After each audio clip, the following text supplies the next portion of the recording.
साथियों,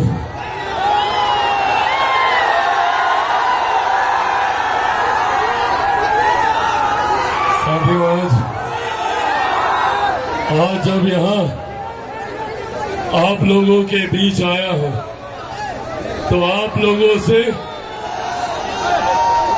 कुछ जानकारी साझा करने आया हूं। आप सब जानते हैं कि बिहार में विधानसभा चुनाव प्रचार की तैयारी शुरू हो गई।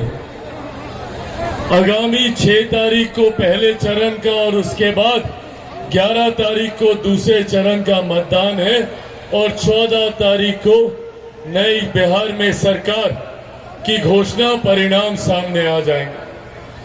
पर ये समय जो इस दौरान हम लोग के पास है, ये बहुत महत्वपूर्ण समय है।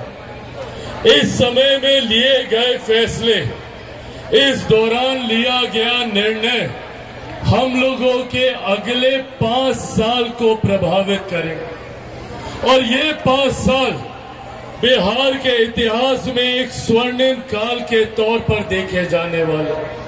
मैं पिछले 3-4 दिनों से, जब से विधिवत तरीके से नामांकन की प्रक्रिया शुरू हुई, प्रचार प्रसार शुरू हुआ, तब से जिस विधानसभा जा रहा हूं, जिससे भी मुलाकात कर रहा हूं, प्रेस मीडिया के साथियों से जो भी जानकारी सामने आ रही है, जो भी सर्वे रिपोर्ट आ रहा है, उससे एक बात तो तय है कि 14 नवंबर को परिणाम आने के बाद बिहार में एक बार फिर से एनडीए की सरकार बनने जा रही है।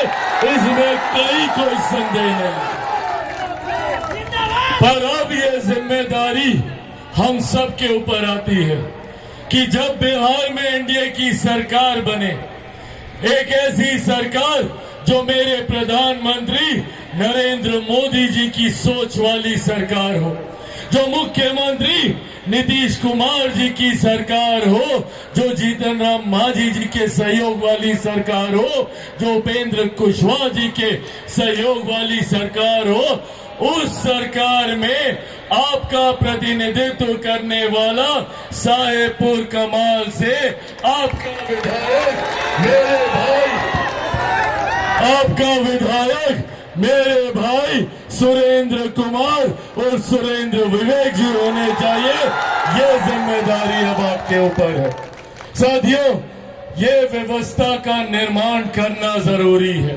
जरूरी है सुरेंद्र जी का यहां से जीतकर बिहार की विधानसभा में पहुंचना, क्योंकि इस बात में कोई संदेह नहीं है कि एनडीए की सरकार बनने जा रही है और उस सरकार में जब बाकी विधानसभा के एनडीए के जीते हुए विधायक एक के बाद एक अपनी विधानसभा के विकास की योजनाओं को स्वीकृति दिलाएंगे, तो उसमें आपकी विधानसभा का प्रतिनिधित्व करने वाला विधायक भी एनडीए का विधायक हो, ताकि वो मुख्यमंत्री जी के बगल में बैठकर उनसे आपकी समस्या का समाधान कर सके, मेरे प्रधानमंत्री से संवाद कर आपकी समस्या का समाधान कर सके।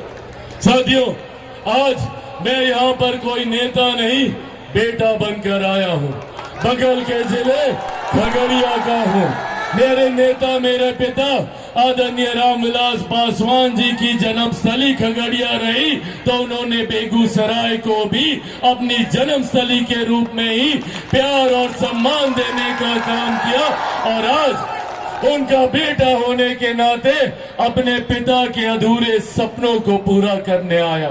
उन्होंने हमेशा से चाहा कि बिहार एक विकसित राज्य बने, बिहार का हर एक जिला एक विकसित जिला बने, हर एक विधानसभा, हर एक प्रखंड, हर एक पंचायत, हर एक गांव विकसित बने।